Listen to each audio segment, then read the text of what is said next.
Welcome to the Zero Input Agriculture Podcast. I have a repeating guest today. Cimbri had an episode recently where we talked about all sorts of interesting topics and went on and on and on. And we didn't get to the main thing that we wanted to talk about.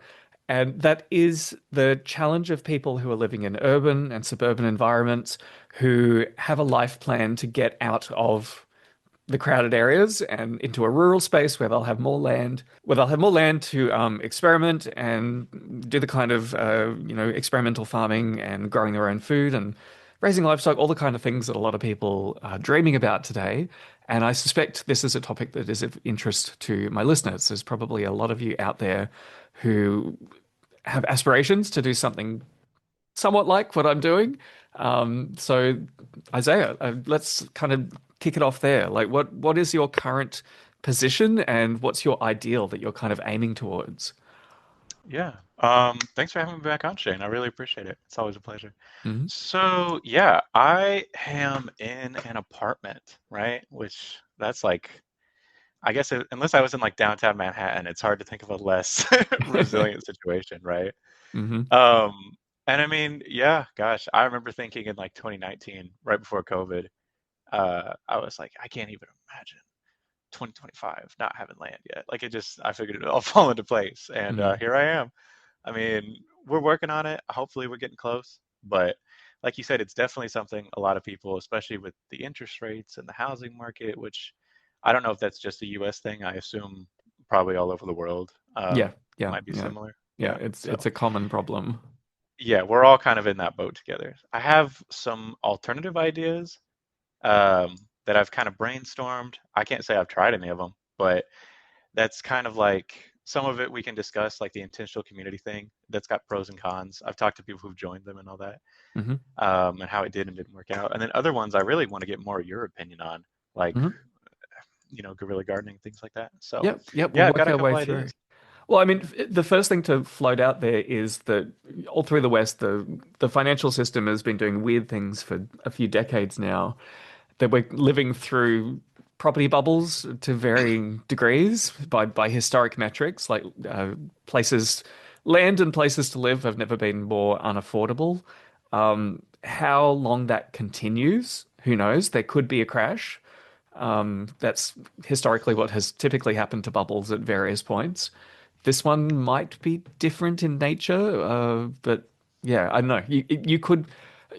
The danger is you could extend yourself to the very limit financially to get a Mm, mortgage on a piece of land and then have the entire financial system blow up around you. If you just waited a little bit longer, right. you could have bought it at a much cheaper price. And Exactly. Yeah. Big yeah, opportunity cost and because you're and like, we've also go got ahead. some generational things happening too, that the most of the land is in the hands of baby boomers and they're about to retire and die en masse. So there's a lot of land out there in the hands of people who are like too old to do anything with it, and it's about to slip. I think it's, yeah, we're meant to be facing the largest transfer in land ownership in history with that big generational shift coming. So that could be interesting. It could all end up in the hands of BlackRock as well too. That's what I was going to say. Yeah. If it doesn't get hoovered up by the corporations. Yeah. So yeah, I think it's in the a US, I don't know the statistic, but it was during COVID, it was some significant percentage. Like I think 8 out of 10 homes were being bought by like a bank or a corporation to rent out mhm. for a period of time there. So it's like, that a little sobering to think about, right? These houses are just like an investment vehicle.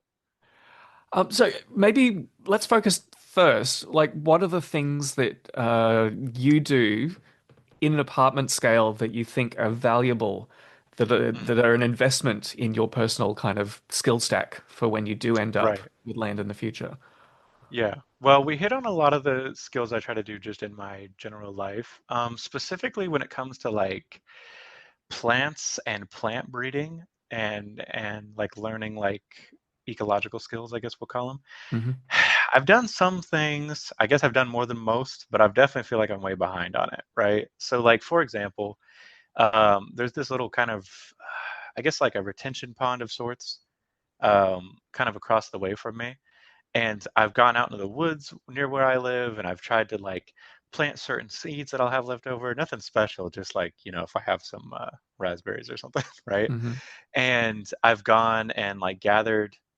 we forage a little bit. I'm familiar with some of the edible plants in my area. So I've gone and when we've gathered stuff, I'll take that and go put it somewhere else. So it does get you in a mindset of participating in your environment. You have to put stuff into action that you read about. You know, Hmm. you've got to be like, okay, wait a minute, where's the sunlight coming from? Where's the rain gonna fall? You know, it does make you think about things, but obviously it's pretty, you're just kind of barely dipping your toes in. At least I assume. Hmm. Well, I will say that, like, with getting a feeling for working with plants in particular, like going from 0% to 10% of possible knowledge is it's often the hardest part. It's just getting a feeling for the basics, getting an intuition, and yeah, once you Mhm. have uh, a bit of a sense about like how to read and the feel of working with a plant, then it gets progressively easier from that point. So yeah, you're definitely not wasting your energy on that front. And Yeah. I guess you could say I think the early days of the idea of guerrilla gardening were fairly naive. They were, just take a backyard vegetable garden and hide it somewhere. And those species that you typically have in those very controlled environments are usually like the worst possible choice to scatter around the landscape. You need to find the Okay. right species. So yeah, the zero Well, input approach is pretty close to that. yeah, I think I was going to say that hits on kind of a good question for you, right? I do have a porch. It does have some sun exposure, right? Mm. And I just really kind of hate the idea of gardening. I feel like I should like it, but I cannot like muster myself to basically, like you said, like baby these freaking, uh, you know, grocery store tier seeds and plants and coddle them into life. But I don't Mm. have the land to actually like neglect them properly, Yeah, basically. yeah, yeah, yeah. So Well, yeah, what do you see as a compromise there? I really after a lifetime of like having greenhouses and collecting all sorts of rare plants, I really hate growing plants in pots. It's Mm, just such a burden to like manage everything about that root system to keep the plant happy. And pots dry out so fast. Getting good quality soil, like you can't just put ordinary dirt in a pot. The way it behaves is completely different once it's out of its original context. So. Yeah, and I don't know, like if I was limited to only growing things in pots, I would probably just grow herbs because I think the okay. return on investment is the highest. Yeah. Like you can take a dish made out of like pretty basic ingredients and just add some fresh herbs into it. And like they're so different from what you buy in the shops. The quality advantage for a lot of fresh herbs is considerable. Mm. Um, and they tend to be more tolerable of like brief periods of neglect. Whereas I don't And you know, I feel like you'd see. still be, go ahead, sorry. Oh no, no, no, you go. Sorry. Well, you feel like you'd still be learning like the same kind of broadly applicable skills when Yeah, going yeah, to yeah, yeah, different yeah. If plants. you've never worked with plants before, it's probably the best place to start if that's all you can do. Okay. And beyond that, if you could get a small plot in the ground that has reasonable sun, isn't overrun with like deer and crackheads coming in and stepping on things, then I'd probably go for the leafy greens again because they're fast growing, they're pretty undemanding, and the quality difference between what you can grow yourself and what you can buy is night and Mhm. day. And yeah, any leafy greens you find in the shop are just so old that they kind of defeat the Right. purpose of eating them. Would you still be trying to bring in like special exotic plants or crossing things, or would you mainly just focus on like grocery store kind of vegetables, like the stuff Uh, everybody's more familiar with? I Because would that is focus. an option. We could rent a plot for land, and I ran into that where I'm like, well, am I going to be growing like chufa nuts and like all these cool, crazy things I want to learn about, or am I going to just, you know, buy some lettuce seeds at the Home Depot? I mean, I would probably be focusing on like interesting diversity of species that I know I actually like to eat. Mhm. So, but yeah, for breeding a lot of things, you do need a decent amount of space, though. Yeah, if you want to take the next step and you can start doing those controlled crosses, you might be able to coordinate with someone who has bigger growing areas because often they don't have the time to do the hand crossing, which is Mhm. fiddly and time sensitive. And if you're managing like half an acre of vegetables or crops, you often just it eats up all of your life. but they might be interested in growing out like F2 generations of a species that's had some interesting crosses done. So Right. there might be Okay. potential there. Yeah. Yeah, I think probably that's what's holding me back is I have these lofty ideals, but I don't, like setting your sights lower, like you said, like just grow some herbs, grow some food you like, and maybe do something interesting with that. Mm. Setting my sights a little lower probably would help me because otherwise I'm all over the map. I was kind of thinking, what do you think about maybe growing out things in pots just to get them started, like native plants or interesting plants, and then guerrilla gardening those that would maybe be hardier or Yes. Yeah. Yeah. Yeah. better adapted. Yeah, Okay. the local conditions for a seed to germinate and establish are often much more specialized than the conditions for a small seedling to then continue growing. There's like Mm. like babies have special needs, and if they're not met, then you don't get to the toddler stage. And Right. also, you often don't have enough propagating material to just go scattering millions of seeds across the landscape and hoping that 1% of them will establish. Yeah. So yeah, definitely like a small propagating area. But yeah, the trick is always getting them out in the ground as at the youngest possible stage, both for just the logistics of carrying them out to the place you want to plant them, and like the growing space too. You can fit like I don't know. There's always a trade-off. It's that K versus R selection kind of thing in biology, and you have to find the sweet spot for each particular organism you're working with. K versus R selection. Oh, whether you have like one really big baby that you put all of your resources into, or you have millions of Mhm. tiny ones that, Oh, um, so it's a much higher you risk just let a swarm of strategy. them out. Yeah, Yeah. yeah, Okay. yeah, Interesting. yeah. All right. Well, yeah, those are good ideas. Mm. I yeah, I'm gonna have to. I gotta do something because, like I said, I'm just mostly just sitting here thinking about how I'm not doing enough, and that's not really very productive, right? Well, also, if you've got a semi-wild, like poorly managed space that's close by to you, then you can start, as long as you're not going to get in trouble, but you could play around with establishment strategies. I'd focus mostly on species that already have some presence in the area and try and just change the abundance and the quality of the genetics that's present. Interesting. You can, if it's a forested area, you can do again check local laws. Covering my ass kind of thing. Officer Shane But said I could do it. I don't understand. but often you can manipulate light levels with more subtle things like ring barking, Mm. establish plants, and then just yeah, then there'll be a window where there's enough light getting through for other things to get established underneath them. I think you mentioned raspberries maybe being in your area. Yeah, we just find random things. Like I said, I'm kind of familiar. There's a lot of varieties of hickory. There's we just I just found the other day black cap raspberries. We found mulberries. My son and I just kind of spend a lot of time in nature. Hmm. I take my well, I'll take them both out, but my oldest and I kind of like romp around more. And yeah, we spend a lot of time in nature, so I'll see like wild grapes and just random things that I've learned to spot. Yeah, yeah, and it's all about leveraging what's already there. Like that gives you the biggest hint about what's likely to work. And I Hmm. mean, it's tricky too, because if you're in an apartment planning on moving for some of these longer term projects, it's hard to justify, like, planting nut trees that are going to take decades to really get Right. going.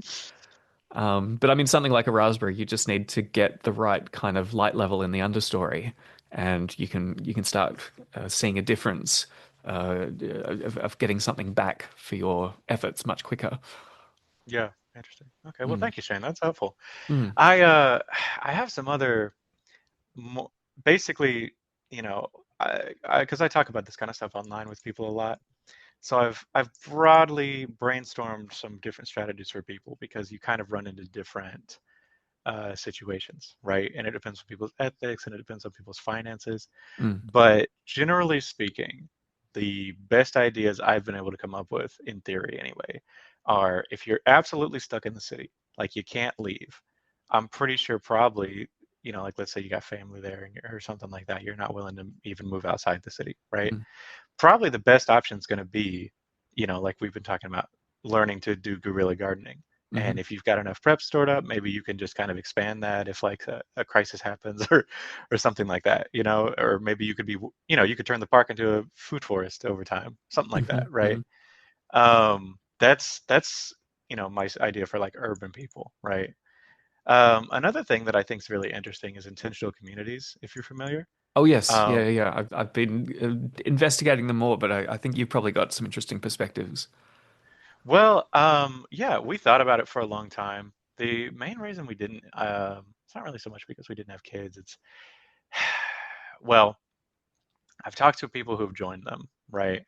And it seems like there's sort of a common thread of, you could say there's a selection bias because it's like people who get along well with others and work hard and are successful don't tend to drop out of society, right? Hmm. Hmm. And so, unfortunately, at least in our day right now, I feel like the pressures toward, that are removing people into these alternative life systems aren't necessarily the same ones that actually keep communities together. You know what I'm saying? Yeah, yeah, yeah, Like yeah. working towards a common goal and depending on each other for survival, those are absent. And we still have the financial pressure of like, even if you, let's say, even if your community like doesn't, you share everything and you don't use money, well, you can't help that you have to generate income because the community has to pay taxes and Yeah, things like yeah, yeah. that, right? You still exist in a bigger context. Right. So it's kind of hit or miss, it seems, but intentional communities, if people aren't familiar, are like they're kind of like the surviving like hippie communes. They're not all actually communes. A lot of them are like HOAs or like co-housing initiatives or whatever. But I do think that there's probably a lot of potential there, and I feel like people who already do know how to live together in large groups, in kind of a more collective way, people who already have some land, because usually they have like hundreds of acres from back when, um, well, the hippies were around and land was kind of cheap, right? Hmm. Hmm. Uh, I think that there's a lot of potential there, and I'm surprised, honestly, that nobody's really been um, kind of spreading those models around more as things have gotten more and more expensive. I don't know if there's like a tipping point when everybody's just going to be like, okay, you know what? Maybe I don't need to like go bankrupt trying to pay for one apartment, and a car and all that when we could just, I you wonder know. if it partly is because of the boomers and their relative wealth and stability that it's easier for most people to move back in with your parents Mhm. than, build a whole new community with strangers. Yeah. That's interesting. I It's feel like another thing that, that when the boomers are gone, we won't have that safety net anymore as younger right, generations. right. And I definitely think that it I don't know, that's hit or miss because it depends a lot on the culture, right? Like Mm, I don't think that I would have the option to move back in if I tried. mm, But like my wife's family, on the other hand, is like super helpful. They basically like I wouldn't say their home isn't like multi-generational, but they're already they help each other out all the time. So it really is hit or miss. And I think our Western society is so individualized, so yeah. nucleated that it's like seen as very weird and strange to go, live with your parents, or vice versa for your kids to come home to you. Do you suspect that there's an emerging possibility to create new forms of collective living, for the broadest possible term, that leverages new digital technologies? Mm, Because we've been so poorly trained. Like, it's just not part of our culture anymore to know how to live in like a multi-generational household. Like, there's so mhm, many little social things, social expectations that used to make people very good at living in, medium-sized groups. right. But we've kind of had that thread broken through the 20th century. And I wonder if we need like a set of training wheels in the form of some kind of digital technology to make people more accountable, I think, for what they need to do to contribute to that group. Mhm. I think in a way that I think these like digital kind of little worlds we operate in are sort of like they're kind of like hmm, I've seen it said that our society is what's called post-materialist, which Hmm. basically would be something along the lines of like, because with industry we've so disconnected from material conditions like the the things we actually need to do to survive on a daily basis, right? Mm, Like nobody grows their own food, nobody knows where their water comes from, whatever, right? mm, Uh, you know, burning uh, wood for cooking your food or something like that. That's a completely foreign concept for most people hmm because we're so disconnected from that. They were saying that that maybe was what gave rise to the proliferation of like ideological conformity, and so many different ideas and beliefs and different ways of viewing the world that everybody's kind of like increasingly latched onto. And I feel like the internet is kind of like an extension of that, where you end up with these kind of fully digitalized versions of it's like just the social mental component of a community disconnected from the real world, right? yeah, In yeah. both good and bad ways. Because like you said, they have their own little culture, they have their own little rules, they have things you have to learn and pick up on and signals you give, and just like real people socializing, right? But it's in, of course it's in a different context because there's it's all digital, right? Mm. So it's hard. It's definitely something that like, it has a lot of power to kind of isolate and divide people like we've seen, but it's also letting me talk to you on the other side of the world right now. So, Yeah, yeah. you know, I guess what I'm imagining is some form of like physical co-located community of people, but their behavior is I hate to use the word regulated, but I guess that kind of is what it is. Their behavior would be regulated through digital tools so that mm, bad actors couldn't. Well, here's the thing, like people who are, the kind of thorn in the side of a community often don't even realize what they're doing. Like it's not their intention to like be a freeloader or to irritate people, but often they right. just lack the cultural and social skills in order to realize that.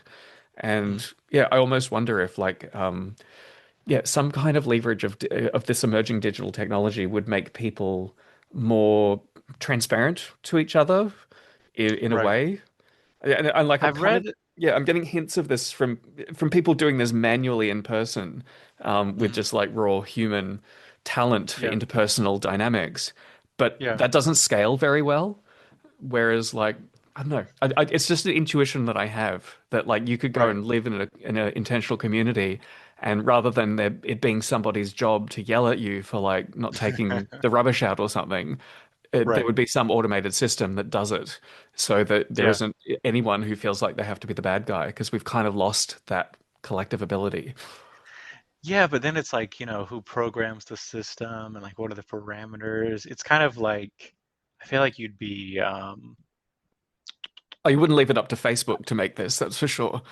yeah, like it still takes a lot of like human agency. It's just sort of Mm, a deferred human agency, I think, because mm, obviously like we all have to agree on what it's set up to be, and it all has to kind of like I said, it's got to be programmed by somebody who's got his own way of looking at things. I don't know. yeah. Like I kind of get what you're saying. Yeah, I but think it's the kind of an system, once interesting one community gets it kind of working, it could potentially be right. replicated in other groups.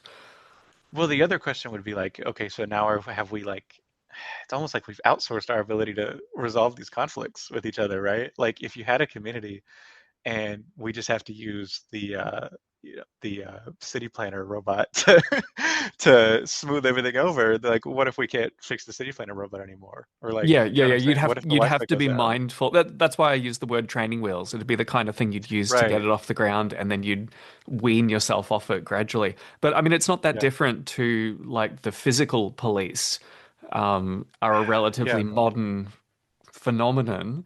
If you go back far enough, the local communities used to have that function embedded in the community, and Right. but now we kind of need like digital tone police, cultural police.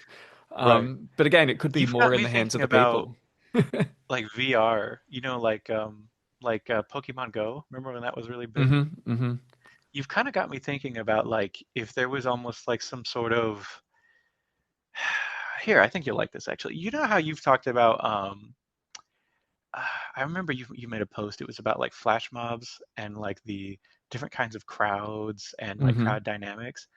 And I'm thinking like I wonder if you could have kind of like some sort of community mini game where it's like people could come together and practice like in a park or something.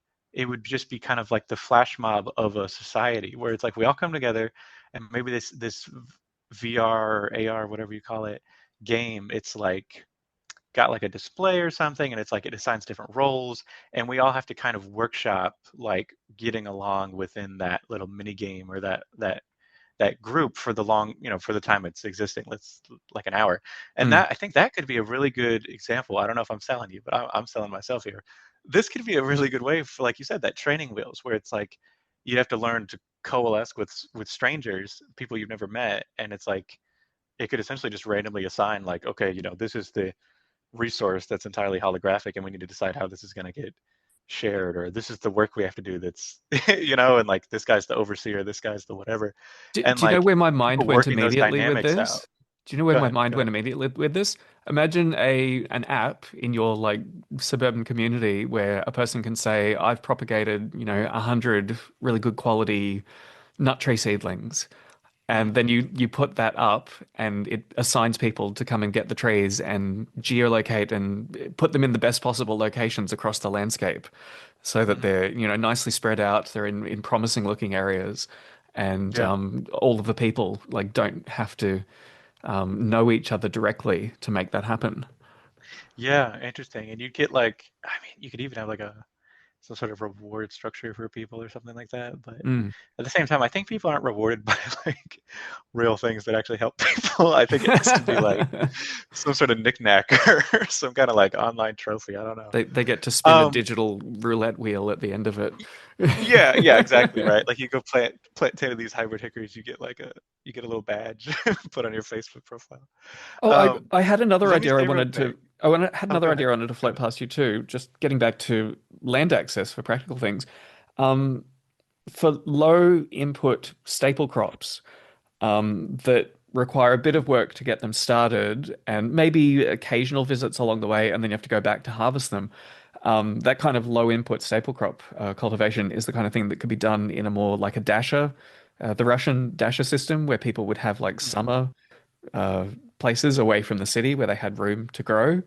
And Right. yeah, if it's the right kind of crop for your area and the right kind of genetics and you have the right techniques, you may only need to like, hire a car and drive out of the city three Yeah. times in the season, and you end Yeah. up with, a pantry full of potatoes, though a lot of modern accommodation doesn't have room for that kind of food storage, particularly for tubers.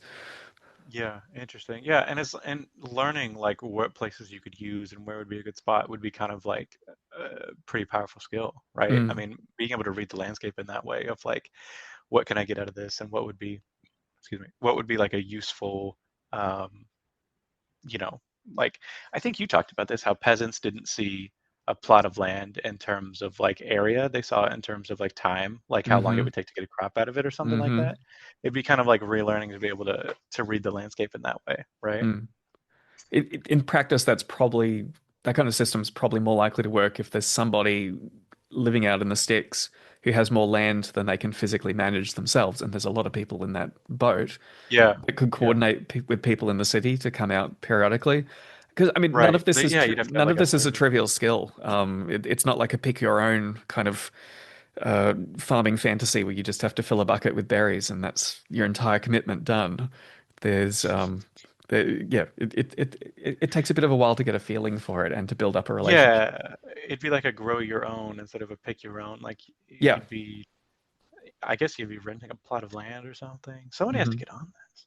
It's Mm. not a bad idea. I like it. Like it's kind of the same with those intentional communities and even like the urban versions, like the co-housing. It's like you can see the potential. Like there's all these people that want access to land that don't have it, right? Mm.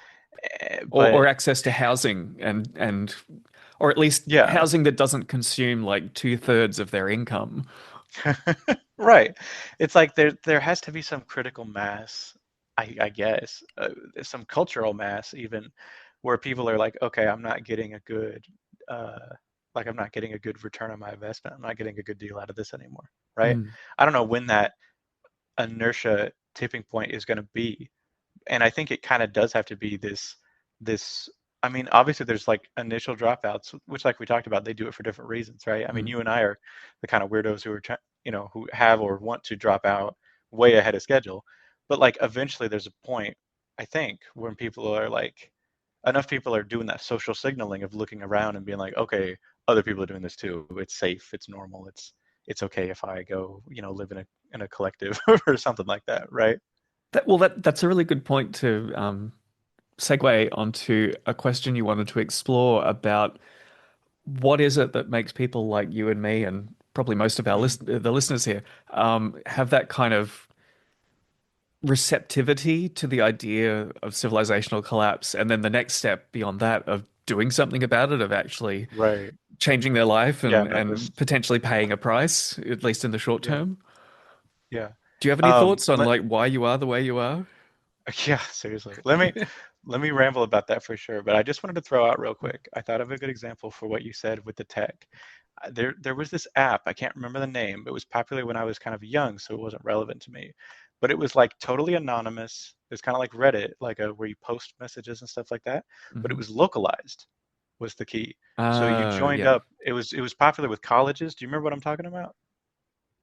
Oh, It was was like it the really popular Snapchat with one? colleges. No, it's not Snapchat. It's like basically you'd be in a college or you'd be in like a neighborhood or like a part of a city, and that's like the kind of the little group you could join was other people that were around that area, Hmm. and you could post anonymous messages on there. Um, that essentially kind of acted in that social feedback way you're saying, where people could be like, oh, like a college has like, maybe like 1,000 kids or something like that. It's too small, or sorry, too large for people to adapt in the way that we've been talking about on a human scale. But Mm. it's also not so large that it's like, you know, kind of like you said, you need like laws and all these regulatory agencies to Hmm. navigate them, right? It's kind of that weird middle ground where I remember these forums or whatever this app was, I can't remember, would function in kind of the way you were describing, where people would be like, hey, this guy in the red shirt, drives like an asshole or something like that and post it on there. And if enough people are like, oh yeah, that guy cuts me off all the time. Well, red shirt guy is going to see that. And even though nobody told him, he's like, oh, fuck, maybe I gotta, Yeah, maybe I should pull change it my in a little ways. bit. Yeah. And so there was lots of examples like that where it's like, you have this kind of anonymous, safe place to say what you think and how you feel, which obviously probably led to like people roasting each other and dogging each other more than they would in real life, but give and take, right? But I thought that was a good example because it's, Do you you know, think the era of uh, vibe coding might actually make that kind of thing possible? Like every little town, instead of having a Facebook page, they'll have mm, their own unique app that, mhm. and that might also function more like a digital immune system, that it's harder for the scammers to adjust to the very idiosyncratic hoops that you have to jump through to get into Mhm. all of those little tiny networks. Like it's not worth cracking that nut. The shell is so thick and the meat is so tiny. Yeah, It's yeah, not yeah, worth yeah. trying Just to so you have scam to it move on. anymore. Right. That's interesting. Yeah, I guess that you could basically do something like that. It's like a um, more not paywalled, but higher barrier to entry version of that, like some kind Yeah. of local anonymous feedback forum thing, maybe. And then, even then yeah, that could work in all the other stuff we were talking about. I don't know. That's I'm, interesting. I'm gonna have to I I'm didn't gonna mean have to to try derail that. things. Sorry. My partner runs the local Facebook page for our village and they're just over it. Like it's just Right. so much thankless work. Like nobody wants to admin anymore. Right. Because the platform itself is just set up for scams basically. So Yeah. yeah, we I need to believe it. find a Yeah. creative solution. So maybe I'll play around with that soon in the future. Yeah. Interesting. You just Hmm. be like, hey, if you guys pay me $2 a month each, I'll keep. No, it is a good idea actually, like you said, because nobody's gonna. If each town has one, Hmm. nobody's gonna like crack into that to get like 50 people, right? Yeah. Yeah. So I like it. Hmm. But yeah, Anyway. okay. So what makes people different? Like, what makes you? I don't know. I can tell you it's not intelligence, right? So Hmm. you would think it would be, but it's really not. So my brother and my stepdad are both very smart people, right? As smart or more smart than I am, right? And they both are in their own versions of um, denial or bargaining or just not responsive to the information like I am, right? Hmm. Hmm. Um, even like, gosh, what was it? Like 6 years ago? 6 years ago now, I was like kind of trying to like, hey guys, climate change is kind of serious. And hey guys, oil. I mean, now it's all around us. Like you can't even help but, it's like you have to be actively trying to ignore it anymore, right? Hmm. But like I said, despite us being from the same home, same family, raised in the same way, exposed to all the same sources of information. We've turned out so totally different that my brother's like, he's trying to go back to college right now, hasn't even really gotten started on his career or anything, and versus I'm like, you're going to graduate like 2 years before the UN says it'll be 2 degrees centigrade. Like you know what I mean? Like Yeah. it's just so different, our perception of the world and what's adaptable and what's going to help, right? So I don't know. I don't think it's it's like a propensity for conceptual information by itself. I don't know. I don't think that's it. I don't know. What do you think would be a more some more common factor between like doomers and then I, later of course doomers who do something? I have my thoughts on that, but just quickly as an aside, want to ask you, do you contemplate the possibility that if we're not entirely wrong, we're way too early, Hmm. that timing for these things is often critical and that I mean, you can sell the market like years before a stock market Right. crash, for example, Yeah. and miss out on the last kind of boom. Yeah. Yeah, do you ever contemplate that? And like how do you like rationalize the kind of Yeah. decisions that you've decided to make? Absolutely. Yeah. I always have kind of a dual plan, right? So it's like everything I'm doing has to kind of work for both. Um, like, if I get a house and I buy land, I'm not just going to be like, okay, fuck it. I'm not going to have to pay my mortgage off. No way. Because I don't know, that might be the last thing to go, right? Mm. Like they Hmm. might be seizing people's houses, like, and there's breadlands in the cities or something. So yeah, you definitely can't make any assumptions, right? Everything that I do, I try to have kind of a um, dual path for it, where I know it's going to work in both scenarios, right? It's Like a I'm still going to be heads I homeschooling my win, tails kids. you lose kind of arrangement. That's what you're looking for. They're the deals that you're looking for in life. Yeah, yeah. It's like, yeah, like I'll still have to have a job, but maybe it'll be a job that's more useful if things do fall apart, right? Mm. Or if I'm going to have a house, well, it's probably never going to be a bad idea to have a house with some land, right? Maybe I Mm. don't, like you said, I don't bankrupt myself trying to get 30 acres, right? When maybe just five and doing the best I can with it would be more manageable, things like that, right? Mm. Or like I was saying, I'm going to homeschool my kids, and you know, so they're going to learn all this academic state institutional sort of useful things, but at the same time, it'll also be like we'll be learning directly applicable living off the land sort of skills. So it's like, you know, eh, worst case scenario, they're just really resilient, really, smart, well-rounded kids, I guess, who have a lot of cool hobbies. Best or worst case, best case. I don't know if it's the best case if the world falls apart, but best case scenario, it'll actually be put to use, right? So, Yeah. Yeah. yeah, I definitely agree. But at the same time, though, I mean, obviously, like, it would be hubristic to be like, oh, I'm definitely right. But and you convinced me that like no matter what's going to happen, it's kind of going to be a played out process. It's not just going to be some overnight thing. Even if it's Mm. literally like an overnight EMP, it'll always be this kind of like adaptation process over time, over like years and over generations even, right? Mm. um and you've talked about the system contracting, like I used to be like, okay, hard stop 2C is multi-bird basket failure, right? So that's 2030, or even earlier now. And you were like, well, realistically, that's actually more like the beginning of the end, because they can just smooth out with oil, kind of like they've already been doing. Mm. They can move things that do well over here and things that do poorly over here. They can move these things around. So it's really more like, maybe a decade or two of racing between, okay, are we going to run out of oil? Is the climate going to get us? Is it going to be some third thing nobody really was looking at? So yeah, I can't really say how fast it's going to go. It'll be one of those things that's obvious in hindsight. Like once Hmm. it does, we'll be like, of course it did on 2035, June 2nd. Like, it's, but the day before you could have said it might be 10 more years. And I almost admire the people who are good at just kind of getting on with business as usual, because Mhm. if and when the shit does hit the fan, they'll just use their power of selective framing to kind of just keep rolling along. So I Mhm. don't think it's necessarily a bad strategy Right. a, a lot of the time.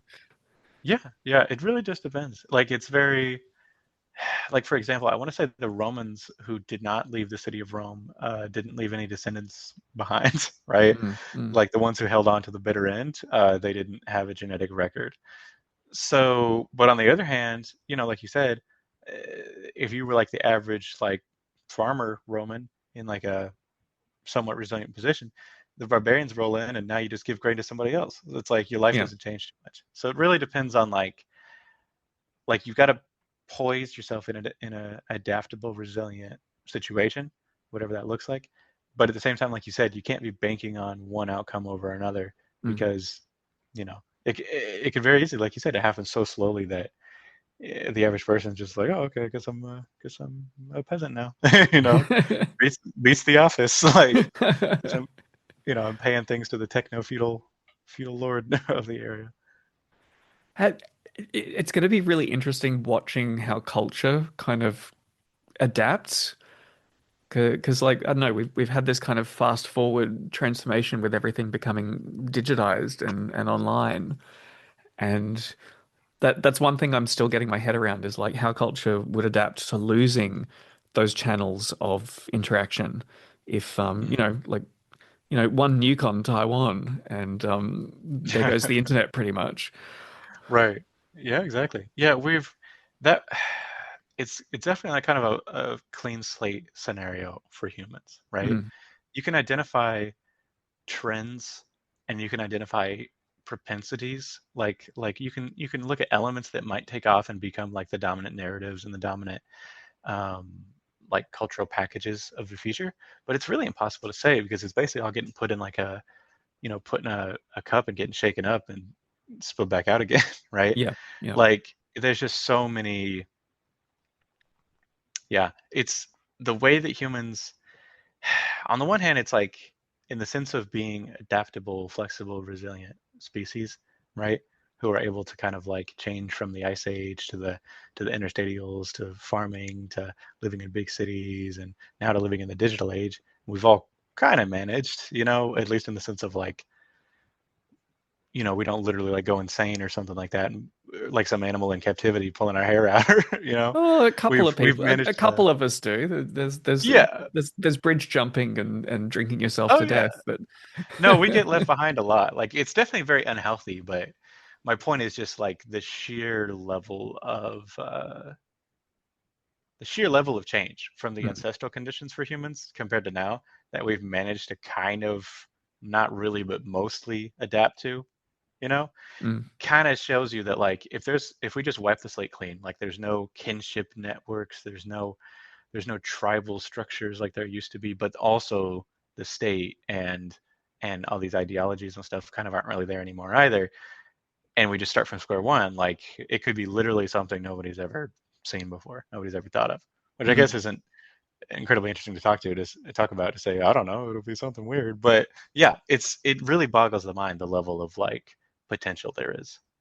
I have a vague theory now that I'm playing around with that um, most of human evolution we've been on kind of like a clannish level of social organization, Mm-hmm. and that's persisted in like the Middle East and Asia up until now. Like it's very much family based, but in the West we're a bit weird that we boiled things down to like nuclear Mm-hmm. families were kind of like the unit.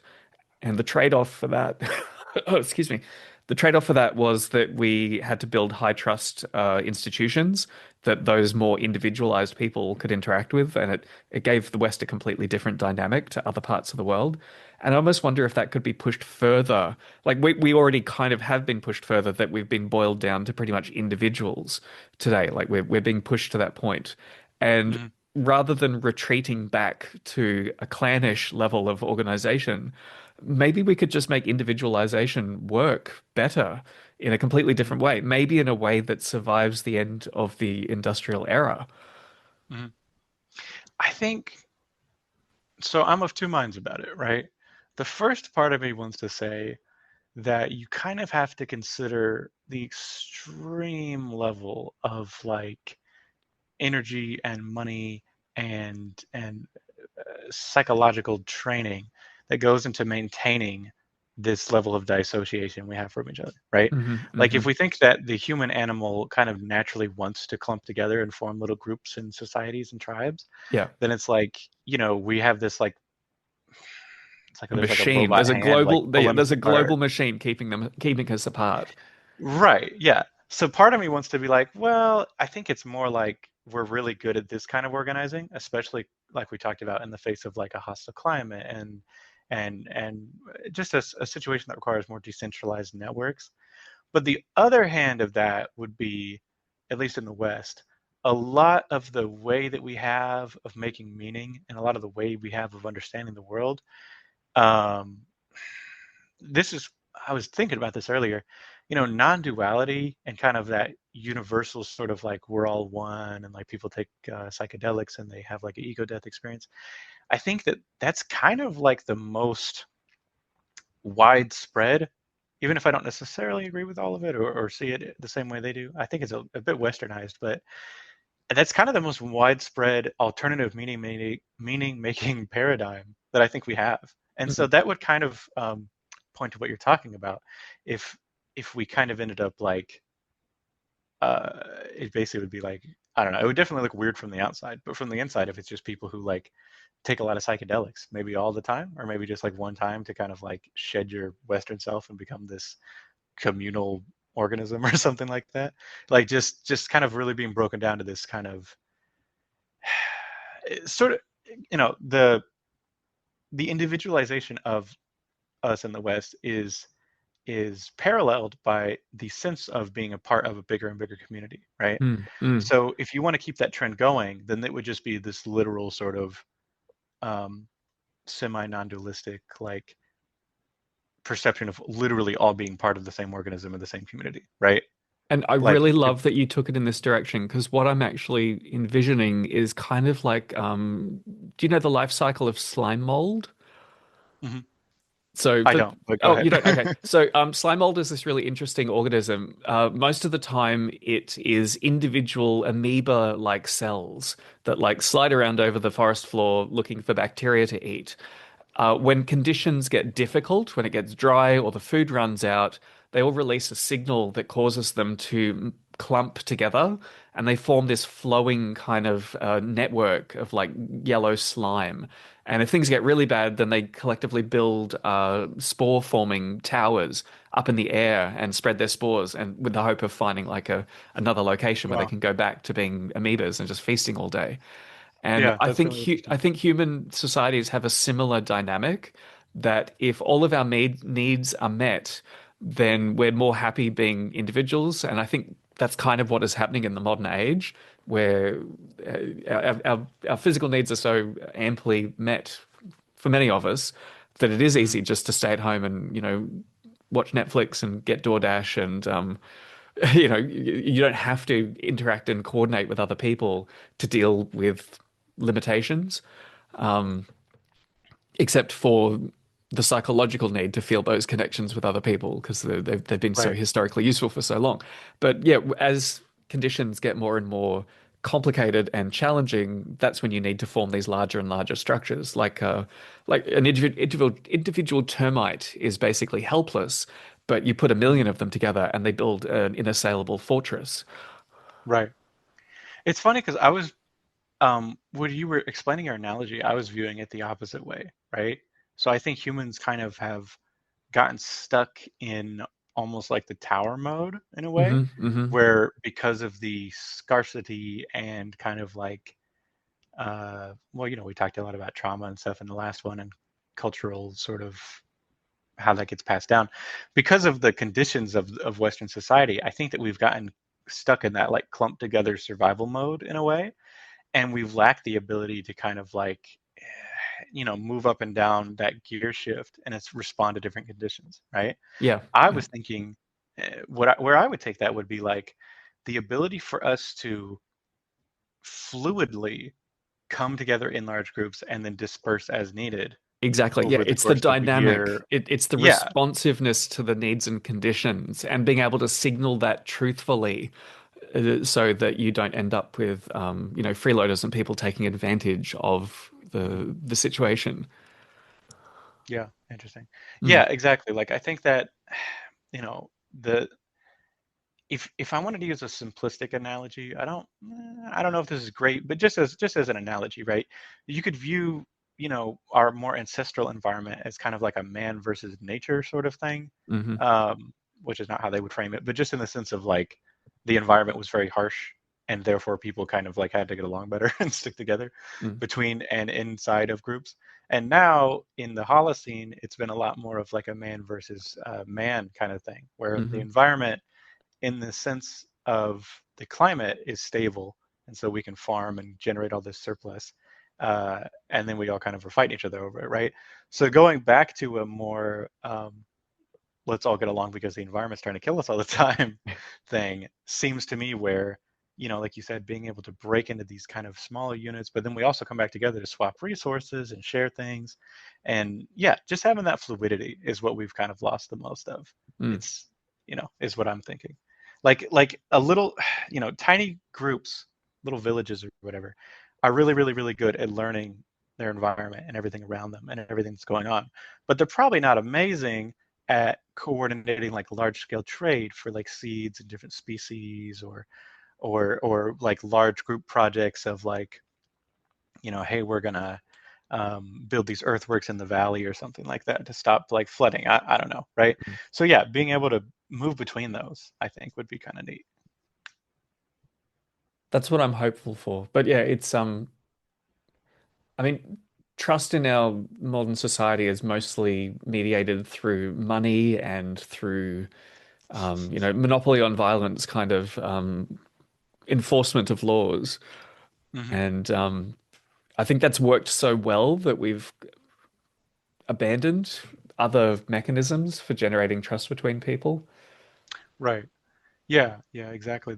We have this, it's sort of like the digital thing you were talking about earlier. It's like we have this kind of state mediating apparatus that's kind of like, okay, children, you're all going to get along, and like keeping us all apart and slapping people on the wrist if they act out. And it's like we're not actually learning to solve our own problems, basically, for Mm. better or for worse, because we've all been babysat this whole time in a way, right? Well, I mean, it's the simplest scalable solution if you want to put, multiple billions of people together and not have them Yeah, murder each other en masse on a regular yeah, basis.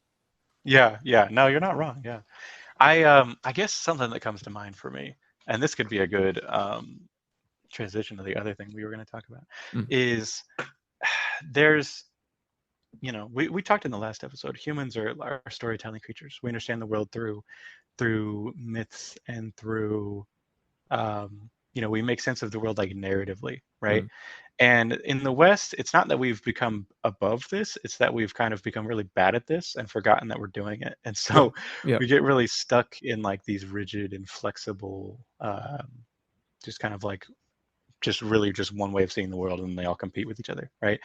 And so I was going to say we kind of have this in the Western way of looking at the world, which goes all the way back to like the ancient Greeks. The world is kind of like a linear sort of. The analogy that was told to me was like the world is like an IKEA shelf, right? And it's like you put it together the right way and it's fine, or you put it together the wrong way and it's like damn to hell, right?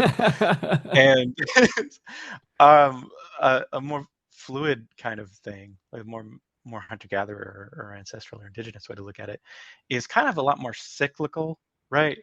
More of like a flowing or a balancing of different kinds of patterns that are going back and forth, Hmm. right?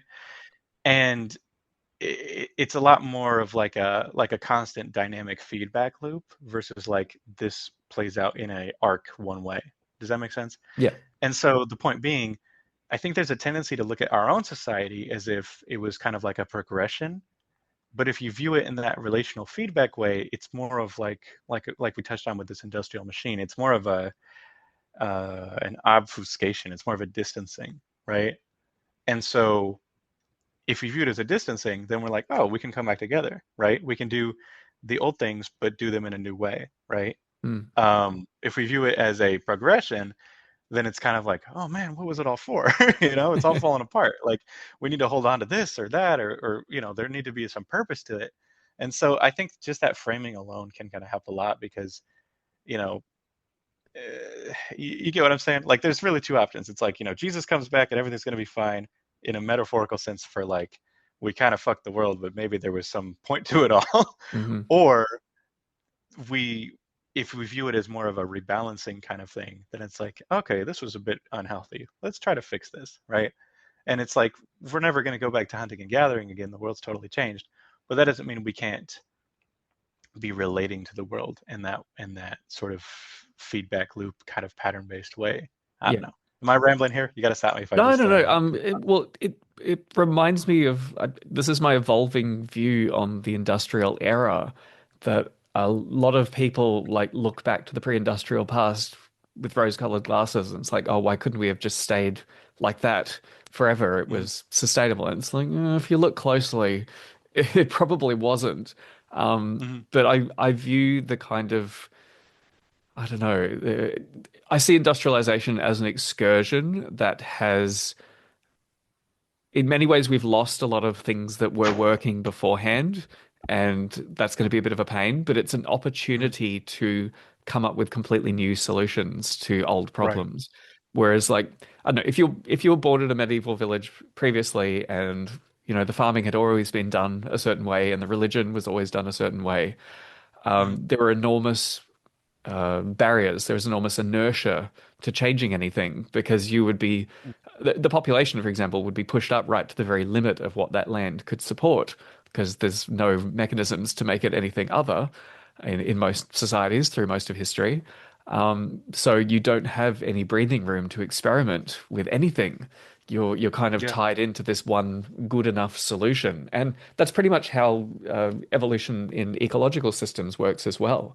You Mm, end up with I don't know, something like a lion that fits a certain function and fits in with all of the things around it. And if a lion is born that doesn't meet those optimized specifications, it just dies. It never gets a chance to become something completely new. So yeah. all Right. of that loss of tradition and skill, I see as an opportunity. This has been my fantasy lately. Like, wait, I write novels, right? Like, it's a ridiculous bad habit that I've fallen into, but I do it. But I mean, I enjoy them. I'm sure I plenty of sometimes people. imagine waking up and like the entire uh, corpus of literature for the entire planet is gone. Like, we wake up one morning and Mm, it's just gone. Like, it's all the files have been deleted, all the books have rotted for whatever magical reason, it's just gone. And mm. I'm like, that'd be amazing. Like, that would be so Right. wonderful. It like gives everyone an incentive to write new novels, because we're not Right. like Yeah. burdened down by all these old ones that you can't escape Yeah. from.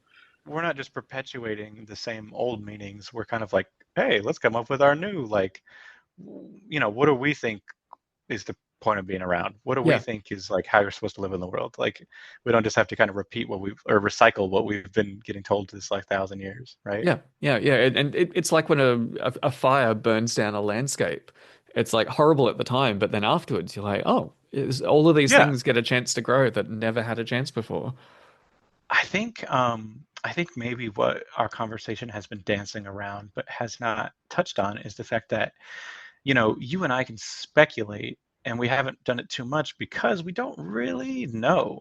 But what we actually can control, right, when it comes to how future societies will play out, is like if you look anthropologically, the material conditions and the cultural practices from a very early point of view are kind of, well, like you said, basically are what people stick with for better or for worse, and use that toolbox before they go invent a new tool, right?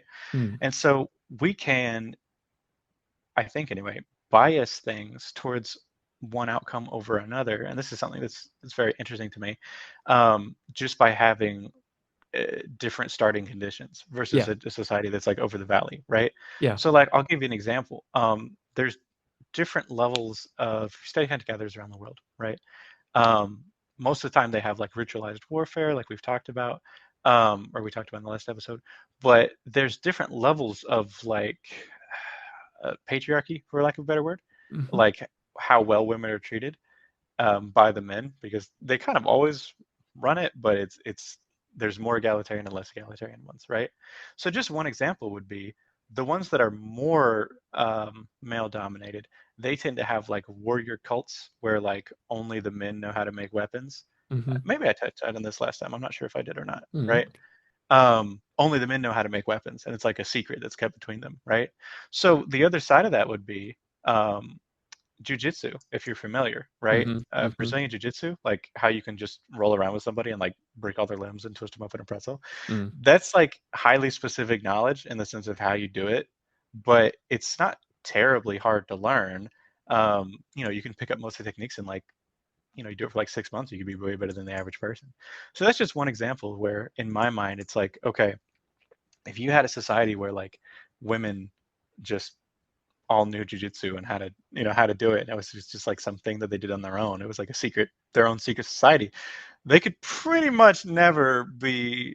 I'm not going to say never, but it would be a lot harder to exploit them and force them to do certain things, right? Mm. Mm. So it's like that would make a generational difference based on like one or two people knowing some martial art instead of like doing swim classes instead, right? So there's a lot of like those different they're called leveling mechanisms. Those different leveling mechanisms and those different like cultural tools that people use are what we can actually um, like I said, those are what we can control now. Those are the essentially it's like bringing in plants, like you do, where you're bringing in plants from around the world, Yeah. but Yeah. we're bringing in like tools and techniques of social strategy, right? Yeah. Yeah. And that to me is like, that's obviously I have a certain way that I prefer society to be. I'd prefer it to be more egalitarian. But really, however it turns out, I mean, you know, at least you tried, right? You brought all this stuff across the world and you were able to combine it as best you could. And maybe some neo-feudal warlord comes in and takes over anyway, but you gave it your best shot. And if you're really lucky, it'll be a neo-feudal war lady. Yeah, exactly, right. We can all be equal opportunity overlords. War lady, that's funny. Uh, Um, now, but you yeah, had I don't some know. questions for me if you're ready to move on to them. Yeah, absolutely, sure. Um, Gosh. Yeah, and like I said, if I'm rambling, you gotta stop me. Okay. So I do. I got interview questions for Shane. So you talked a while ago about your community building and Hmm. how you've been going to like those town halls and you've been trying to get people involved. And I remember you were like, "Man, I really wish I'd learned to be good at this sooner." So I wanted to know how that's going and yeah, what you've learned and how you see it developing in the future. Um, I think it's like when Gandhi was asked about Western civilization, and he said it's too early to tell yet. Uh, so yeah, Right. it's very preliminary efforts. I've put a fair bit of material out into the community.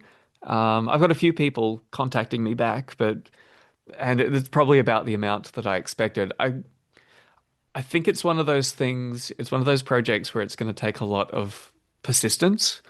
And I know from past experience from my end that relies on not overextending myself. Like it's going to be a long game.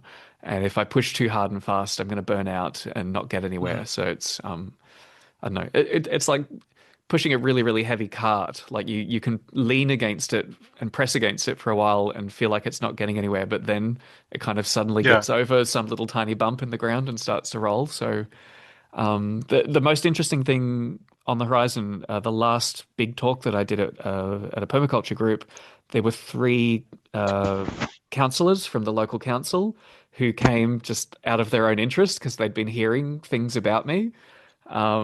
So whether that's going to be a net positive, we'll find out. But they were very interested in the Bunya domestication project because when I mentioned macadamia like grows in our backyard here and it wasn't domesticated here, well, it wasn't commercialized here.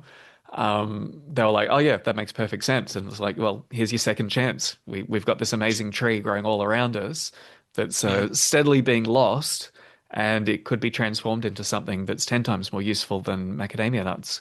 So yeah, Right. they agreed with that. And one of the councillors was a former president of that permaculture group, and they'd been banging on for years about arrowroot being like the kind of the fallback for this part of the world. If the proverbial hit the fan and we had to feed ourselves, that's probably one of the few things that we can rely on, no matter what the weather's doing. So they were very interested to hear that I've actually been breeding it. Interesting. Hmm. So I guess that makes me think of a few questions. So do you think that it's like kind of like you said about the cart in a way, right?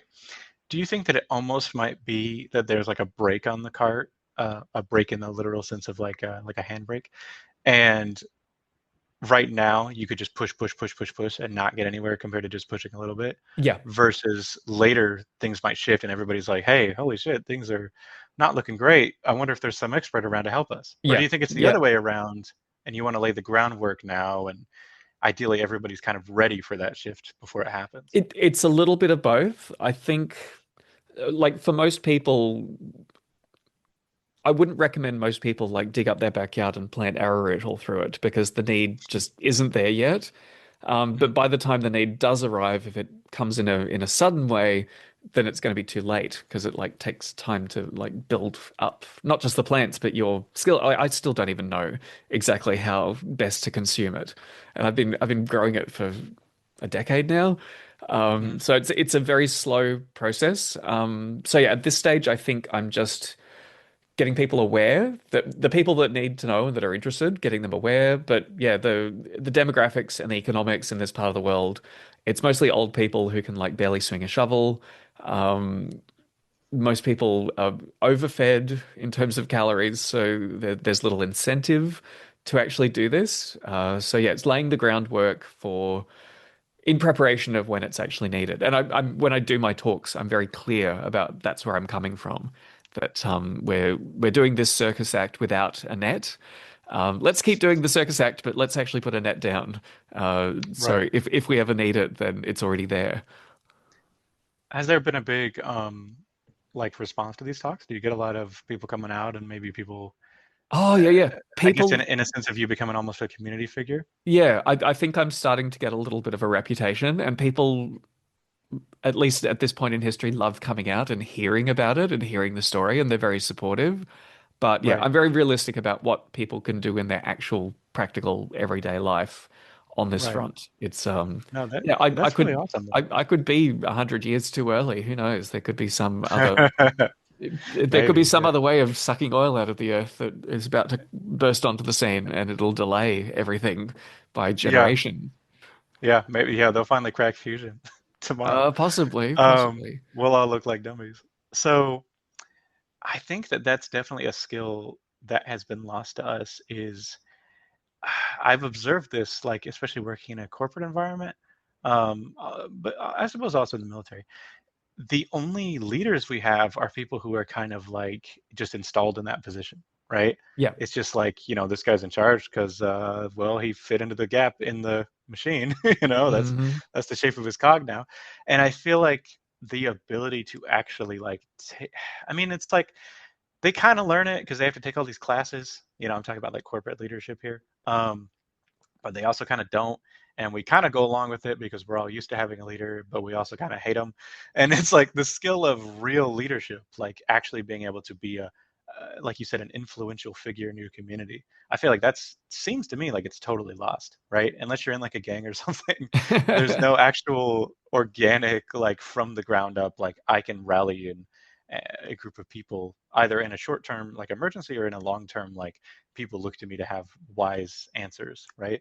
I I think th that's totally lost. I think this goes right back to compulsory schooling. One of the main functions of it is to stamp self-motivated initiative out of young people.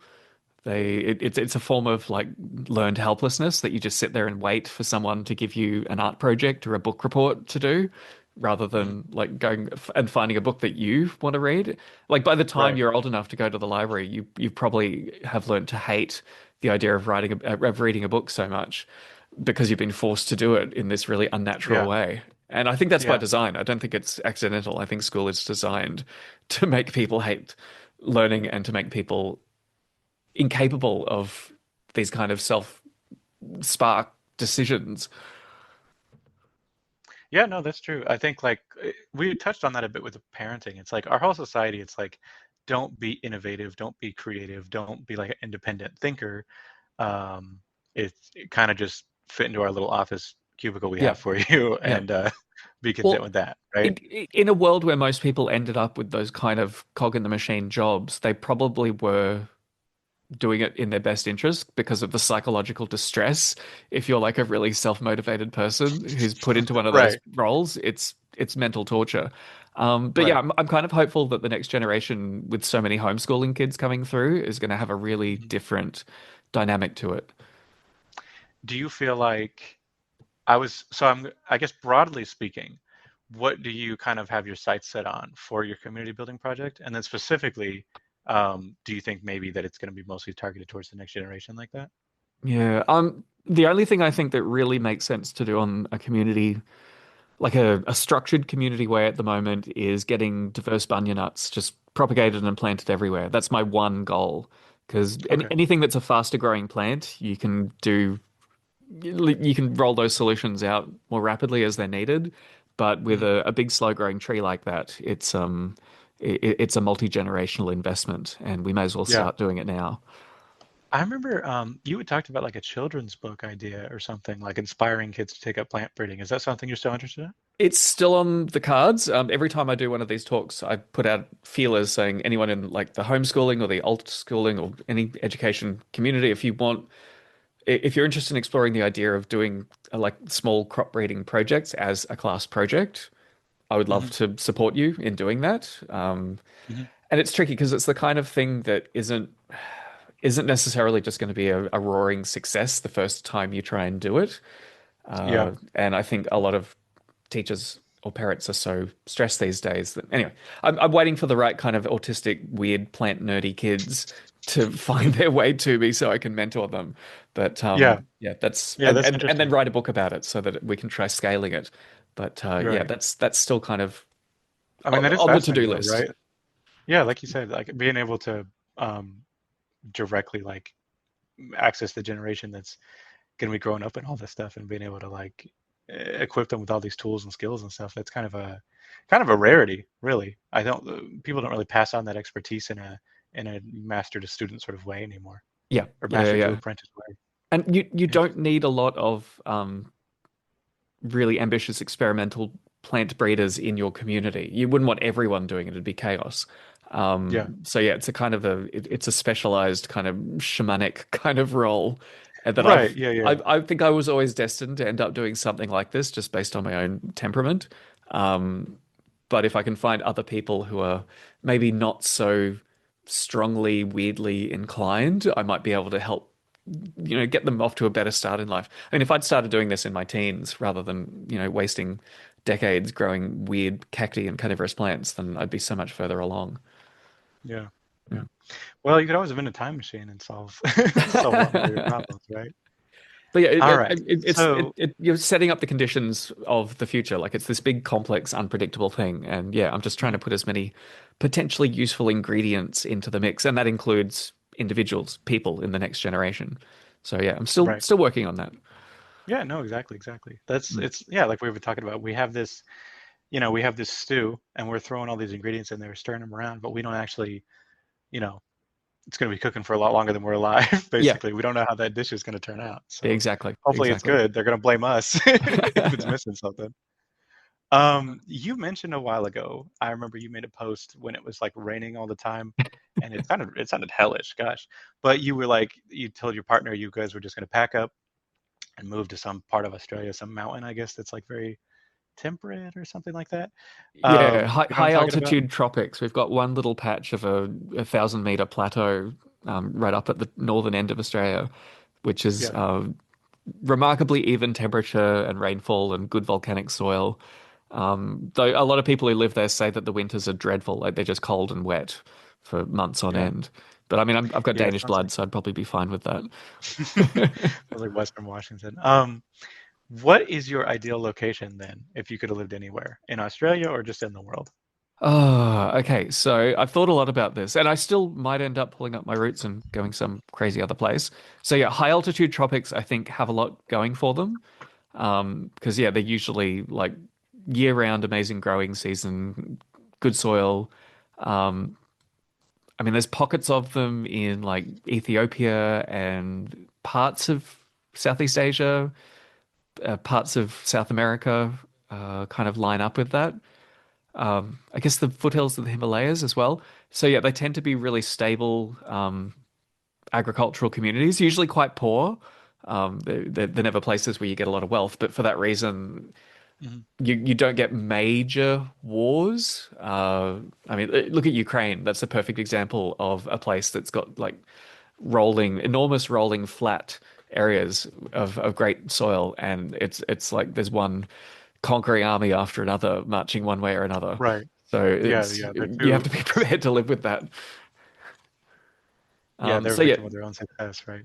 so yeah, they're the places I'd probably go, and I don't know, Atherton Tableland, that Australian high altitude tropics is still on the maybe list one day. Yeah, Though if I get too old to farm by the time I want to leave this place, then we're probably just going to become like digital nomads and drift around the world until the money runs out and just yeah, do something completely interesting. Like there's still so much potential for like cultural influence and impact. And if I have some experience, doing this kind of crazy plant breeding stuff, maybe I'll go and live in you know, southern Chinese mountains or something for a few years and go and do some plant breeding stuff up there and start a project. And then, once that's up and running, I'll go somewhere else until yeah. I get That's murdered in awesome. my sleep or robbed or, whatever happens. Well, your blog would probably really take off if you were like going to all these travel destinations, taking Instagram photos. I suspect it's going to get a lot more difficult and more dangerous to travel in the future. We've lived through a kind of golden age where you can Yeah, just get on a plane and go almost anywhere if you've got a bit of money. yeah. So yeah, that'd be That's one possibility. The other thing within Australia would be to go into the semi-arid regions because we've got a lot of land. There's pockets in central Queensland, not far from me, where there's feral goats, like just millions of goats. It's like that's perfect goat territory.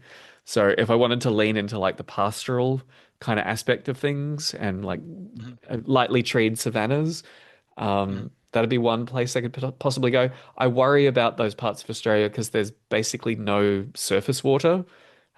Okay. We have no functional rivers really, and a lot of it does flood pretty badly. Like once every 20 years, the whole thing goes under.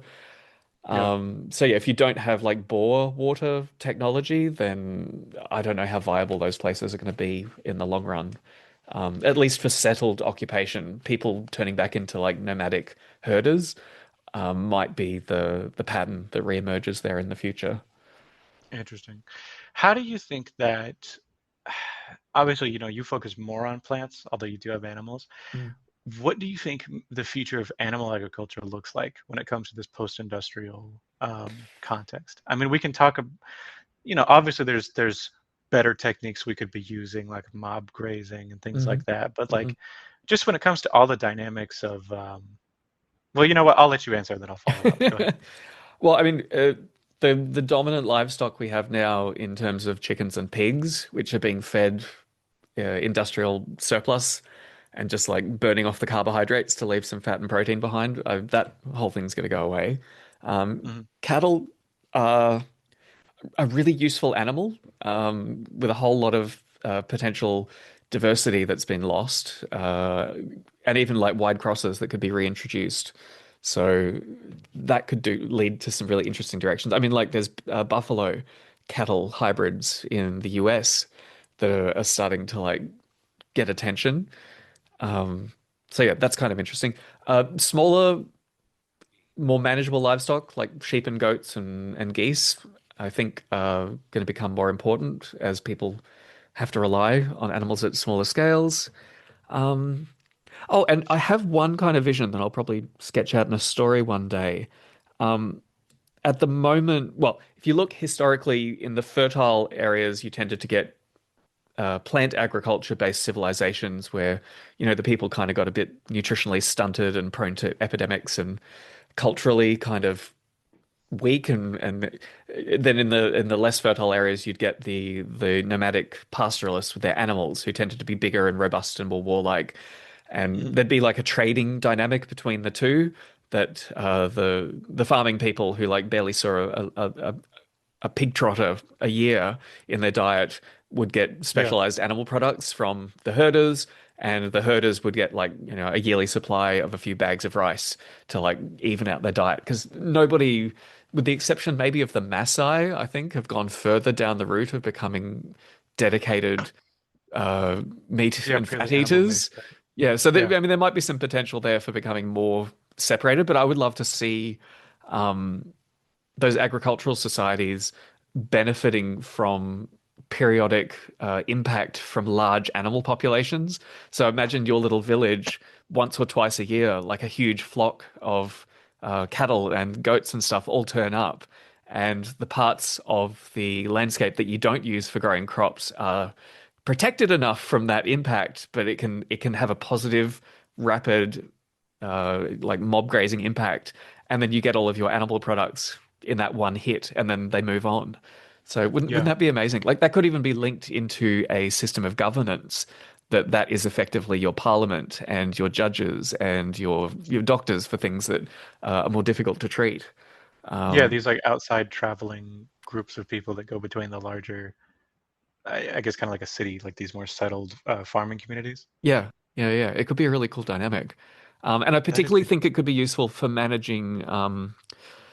I don't think humans have figured out how to manage forested landscapes. Our suite of crops and livestock are grassland species right. for all sorts of historical reasons. But most of the parts of the world that are rainy enough for agriculture, if you just leave them be, they'll turn into forest. And we don't quite know what to do then with those kind of ecosystems. We tend to just chop them down and force them to be grasslands, and that Right. causes all sorts of long-term ecological derangement.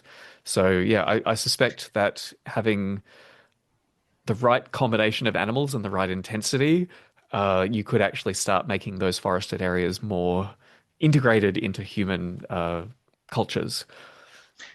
I kind of have a the elves from Lord of the Rings, and Hmm. they're just like they're riding like elks and shooting from the trees and all that. When I was a kid, I was like, oh, I want to be an elf when I grow up. And like I kind of think about that still, where I'm like, man, wouldn't it be cool to have this, like, basically, like you said, this perennial sort of forest-based civilization, and Mm. we could all like brown nose all the grassland people. Think about how much better and more elite we are for having all these giant trees. But yeah, that is really interesting to think that instead of like forcing the forest to be a grassland, or instead of commoditizing the forest like just as like a woodland resource, actually like more symbiotically living within that, right? Mm. That's very interesting. I think you and I talked about domesticating deer one time, even Mm. how Mm. like you'd be able to, you know, like instead of like hunting the deer, it's like you already have a domesticatable woodland forest creature right there, is very adapted um, to that diet and that environment. So it's like you just gotta learn how to milk them, basically, right? Or Um, how to extract blood out of them like the Maasai do. Or oh the yeah, Mongols. exactly. The Mongols used to drink the blood of their horses. It Yeah, was it just was keep one of their pushing. key innovations. I saw somebody one time. It was the Mongols would take like a steak, like a cut of steak, and they'd put it under their saddle before they'd go ride, before they'd go ride for like 100 miles, and then the salt from the horse's sweat would cure it, and they just eat it like that.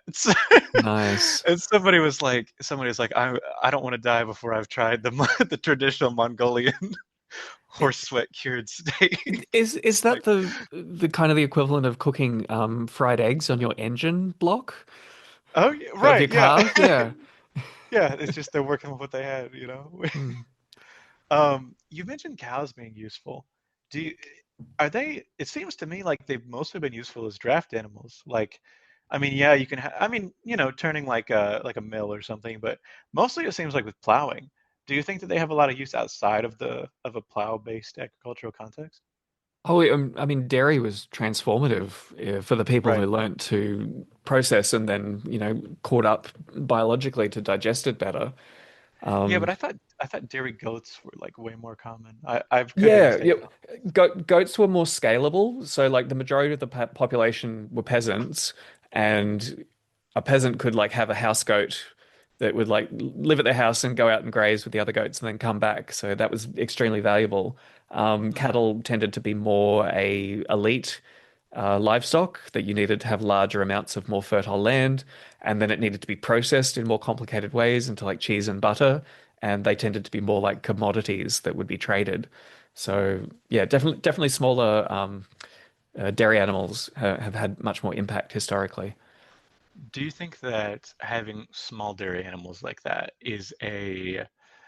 do you think that that's just a one-for-one adaptation that could be used in a post-industrial future, or do you think that was kind of propped up by them still having access to like larger populations of breeding animals to trade and still being able to bring in some food from outside and all that? Like, if you had I don't know if it'd be like a small farm or if it'd be a small community of farms, but in a more isolated, low input future, do you think that we just return to doing like you said, the small livestock and everybody has a little bit, or do you think it would look different?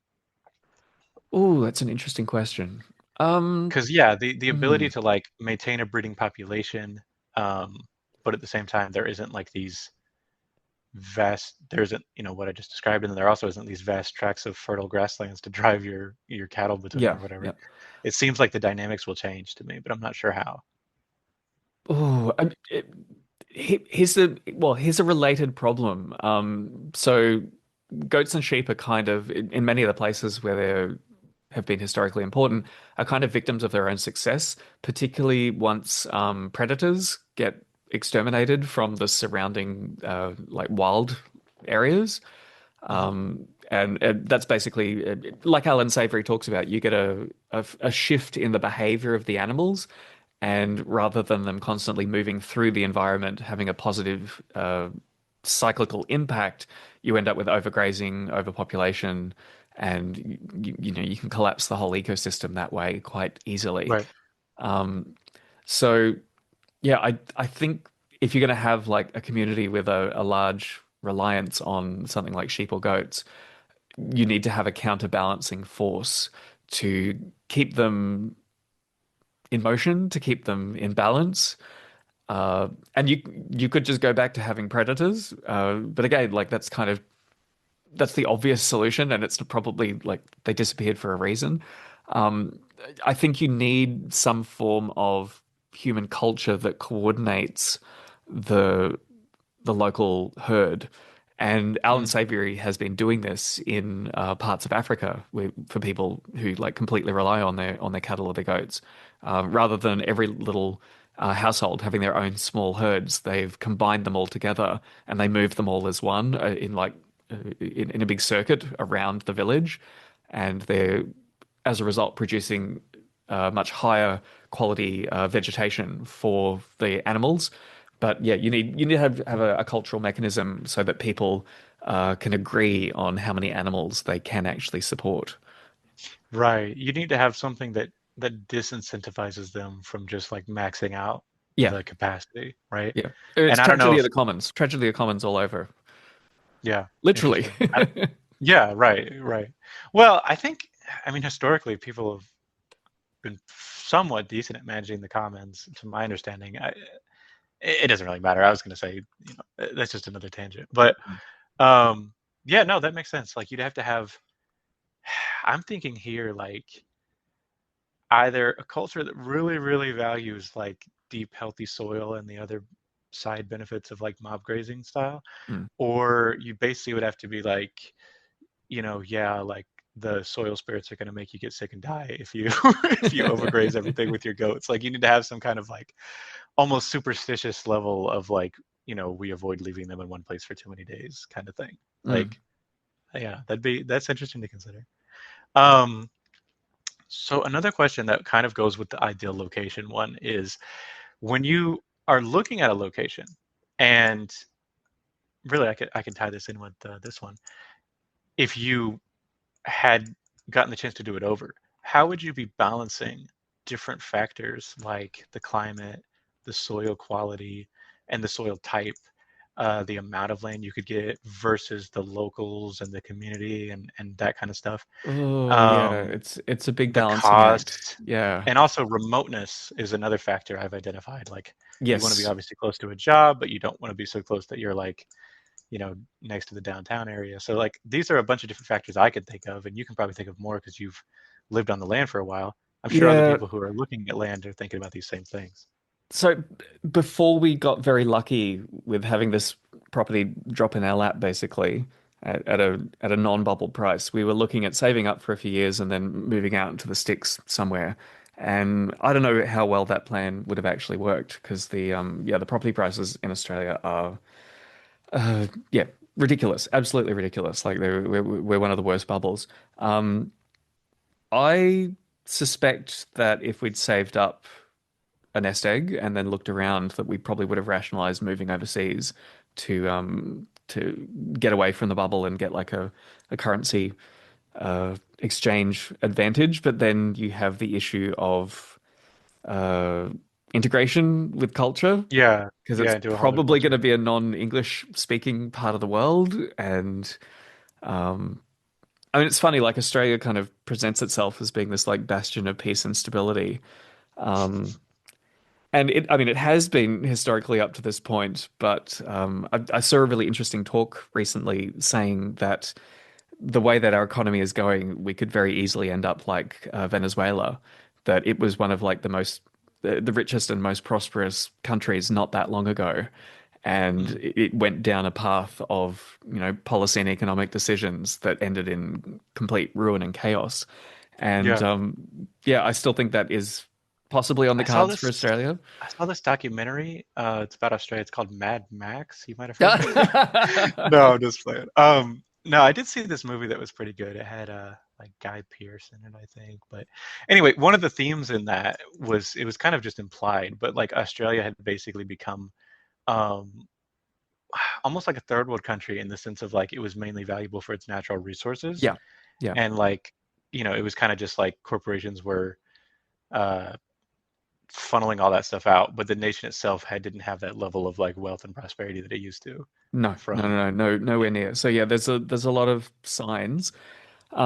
As to where I would try and go, I mean, you even have to be practical. Like as you get older in life, countries become less interested in just throwing their doors open to you.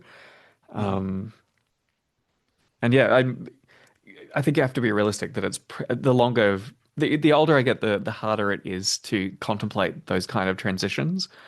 Mhm. If I was completely bold and reckless and it was completely up to me, I'd even look at Highland Papua New Guinea.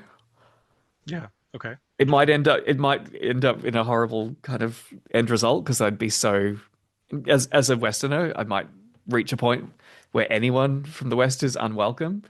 Um, Right. or I could just, contract some, ordinary disease and die of that. I mean, people die of ordinary diseases in Australia all the time anyway, so you have to be Yeah. realistic Yeah. It's about not what the life worst actually state, right? is. Yeah, I mean, the boomer generation, like their end of their life is basically going to doctor's appointments and then moving to be close to the hospital so that, it's a short ambulance ride when Mhm. whatever happens, happens. And yeah, I think my generation is in the process of rejecting that. I rejected it long ago.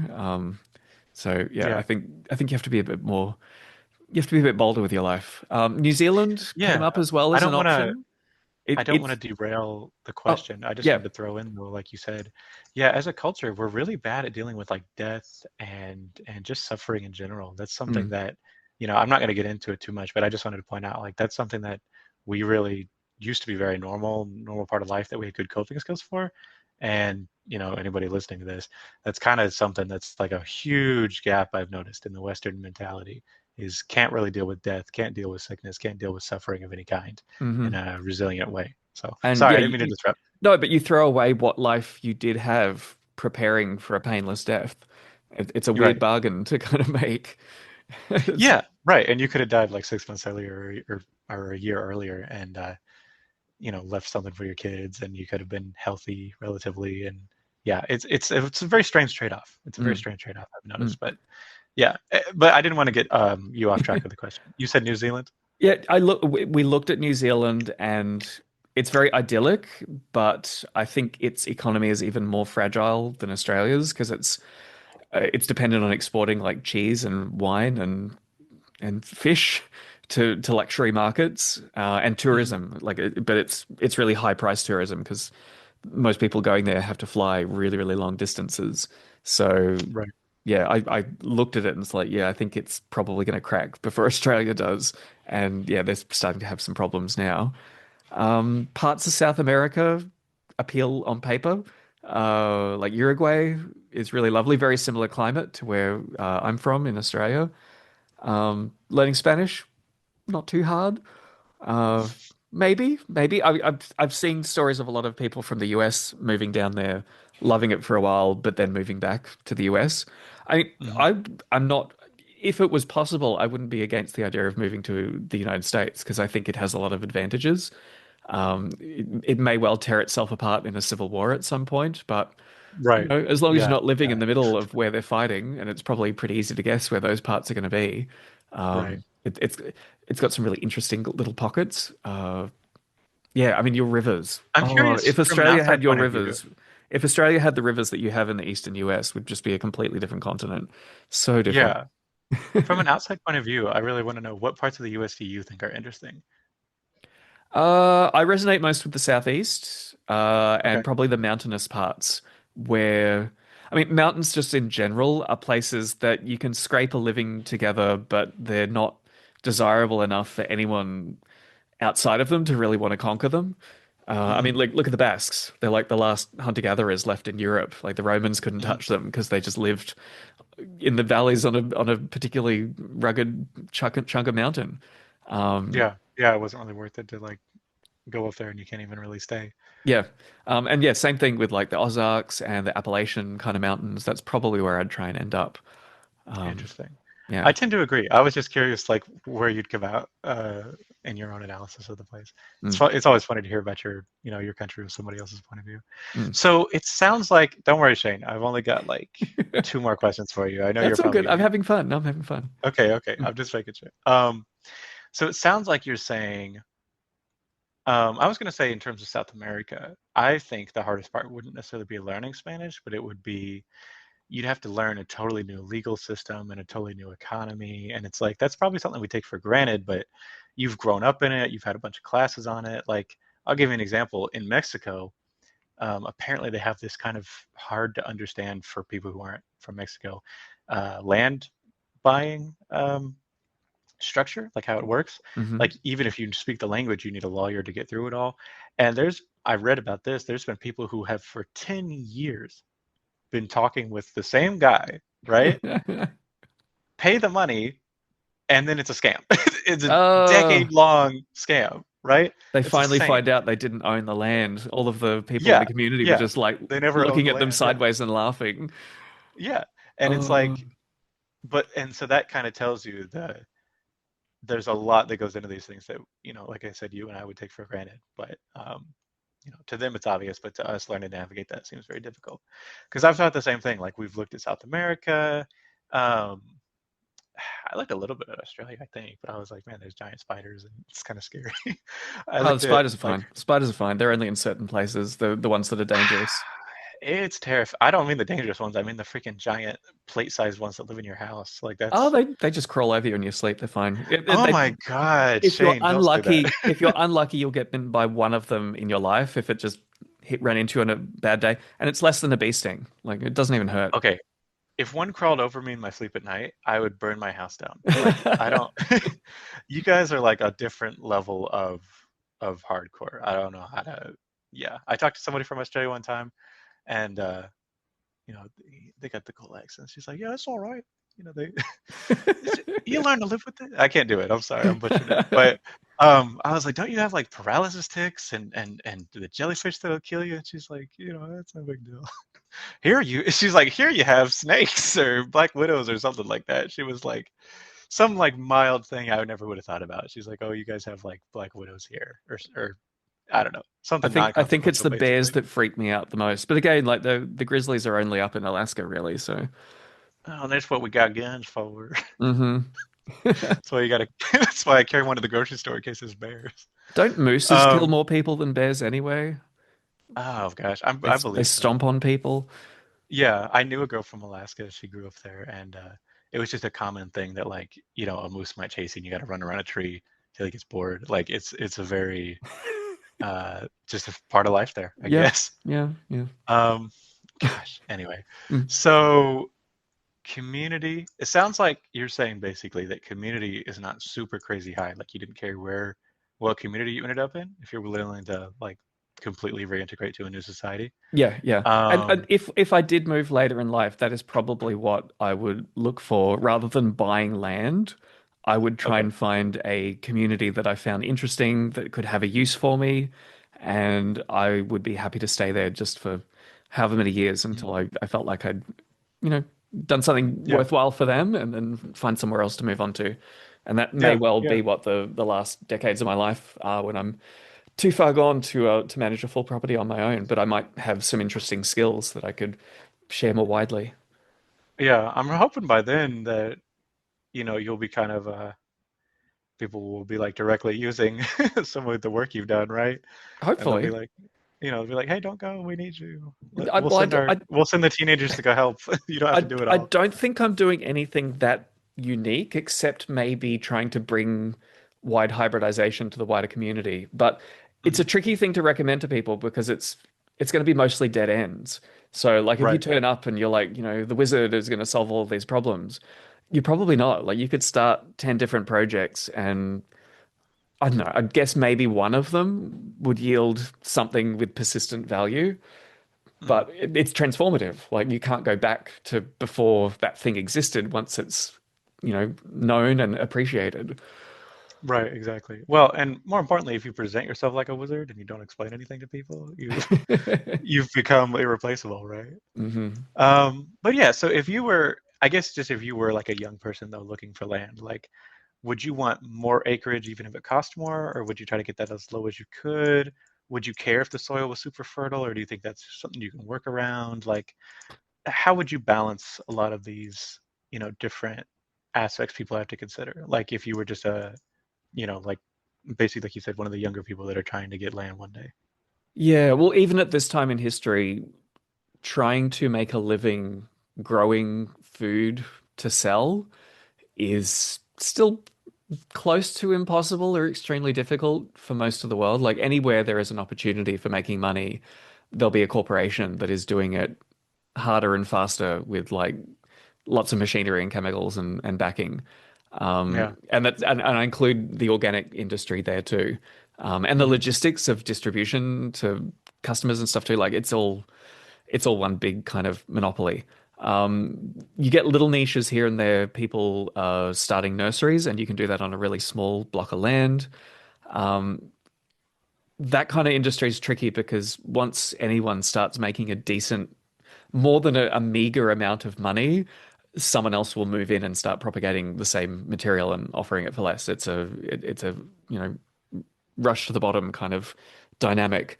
So yeah, it can be very discouraging. You can invest in sourcing really interesting material and building up awareness and demand for it, and just start actually getting somewhere with making money.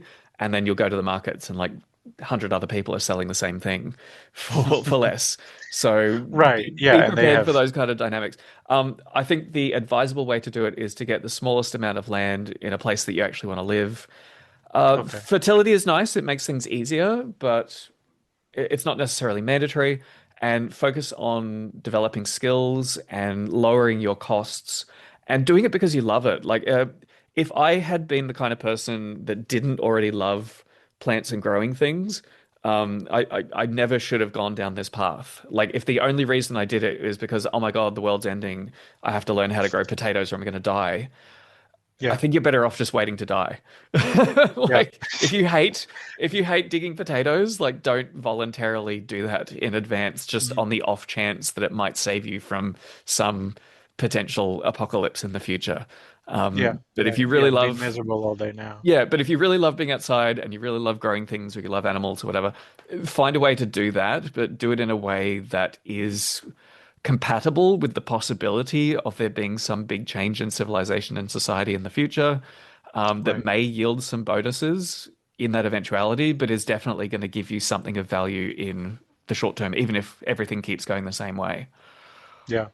I was surprised you said the smallest amount of land. Is that you don't think that having like a larger amount would be important, or it's not worth the cost, or how are you If it, balancing? yeah, if it's gonna, I wouldn't buy land that takes more than 5 years to pay off. That was kind of our um, hard condition. Uh, yeah, and I mean, buying land. maybe it's not as secure as you think it is, and it comes with a whole lot of headaches. Like if you need more land, you can rent it, Mhm. and then you've got an out basically if your dreams don't turn out the way that you'd hoped. Yeah. Okay. All right. I got you. Well, Mm, all right. I think I really just have main, one other question for you. mm. Um, Before that, kind of along with what we were just talking about, right? Is there any skills or any like intangible things that you wish you had done or learned before you started farming? Second to last question. Oh, let me think. I'm really bad at building things. If Okay. someone's telling me what to do step by step, I'm pretty handy. But if I just have to make it up on my own, I've I've I think it's just my personality that I really love figuring things out for myself. And that's really Hmm. great when you're trying to breed a crop that no one's bred in thousands of years or ever. But it's a bit of a liability when you're trying to build like a chicken shed and it doesn't need to be that complicated. Doesn't need to be improved on. Yeah. Yeah, so I don't know if I ever had any hope on that front. Learning to make clothes, I think, is something I probably should have learnt too. And it's still Mhm. kind of on my to-do list, but I'm so busy with other things that I realistically will never get around to it. Um, and I was a misanthrope for like up until kind of my mid-20s. I don't know, I was a very sensitive child and a very strange child, so it was kind of a bad combination. And I just learned to write people off and look after myself for way too long. And I've turned that around to Yeah. some degree, but Yeah. It's pretty common nowadays. yeah, yeah. I don't know. I don't know if I could have realistically been a more calculating people person earlier on. Hmm. Maybe I could have done that. Maybe that's my advice for young people. If you're feeling in that kind of position, um, don't waste all of those years. Like, find a way to interact and engage and reconcile with people you like, definitely. I mean, it's easier to find a wider range of people these days than it was in my age. You kind of just were stuck with whoever was at school or in your neighborhood. Um, but yeah, I don't know. Uh, having a sense of compassion, like often people are horrible because they're in the same horrible situation that you're in. So, Hmm. um, yeah, I wish I'd made that extra insight a bit earlier in my life. I think it would have made life more pleasant for me and the people around me too. I was probably a bit of a challenge to be around when I was in that phase in my life too. Yeah. Yeah. I like that answer. That's good. Like you said, especially about being compassionate. I think that's a lot of, we're all kind of turned inward because we're all dealing with like our own uh, suffering, for lack of a Hmm. better word. Hmm. And it's very hard for people to kind of look outwards and understand where other people are coming from and why they're doing that. Being of service to others, for lack of a better word. Yeah. So I think that was a really good answer. And I would echo too that like it's at least been my experience that you can go from being awkward and or shy or whatever to you can learn these social rules even if you have to learn them in kind of a systematic sort of way, Mm. and then you can kind of leave that system behind and your brain has learned to pick up on the rules and you can just kind of you know you can just kind of flourish after that. Right? So if people are out there and they're just like super autism, hide in their house all day and play computer games, you can in fact overcome your situation. It just takes one step at a time, right? Mm. So And we have a whole new set of tools to play with to find other people and build different kinds of communities and mhm, relationships that we've never had before. And mhm, I hope people appreciate that because, it may not be around for that much longer. So yeah, right.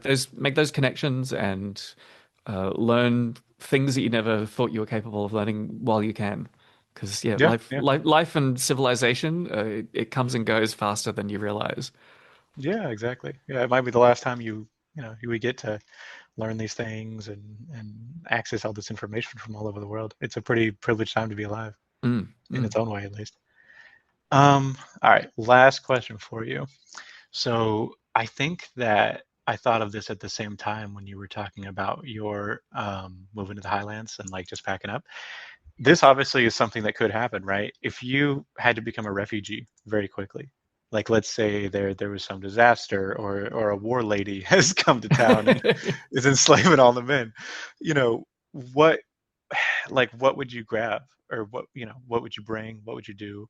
Um, and concurrently with that, when you go to wherever you're trying to go, how would you start over?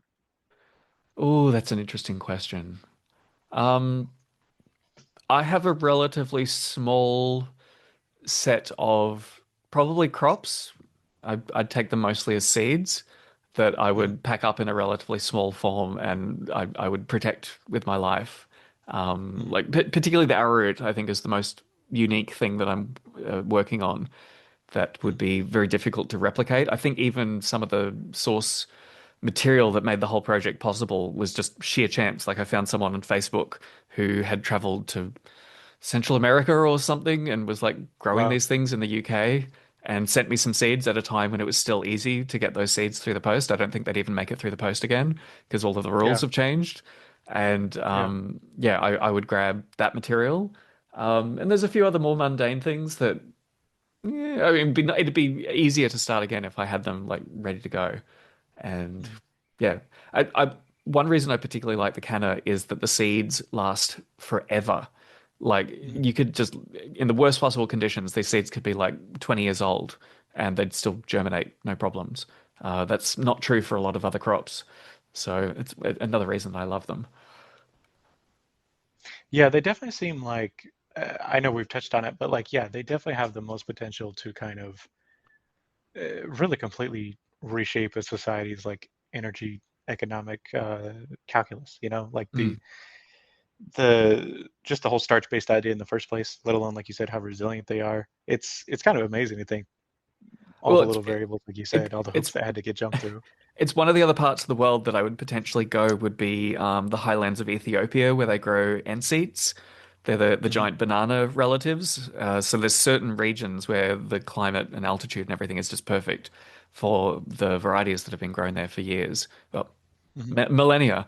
And I would just love to like go and live in one of those villages for a few years and get a sense about how it all works because Yeah. it's a very odd little culture, but it works so well. And it's a crop that with a bit of hybridization could probably grow over a much wider uh, range, but nobody's quite thought about doing that yet. Yeah, it's kind of unfortunate that, I mean, like you said, I mean, I don't think you can even ship out of Australia anymore, right, with your seeds.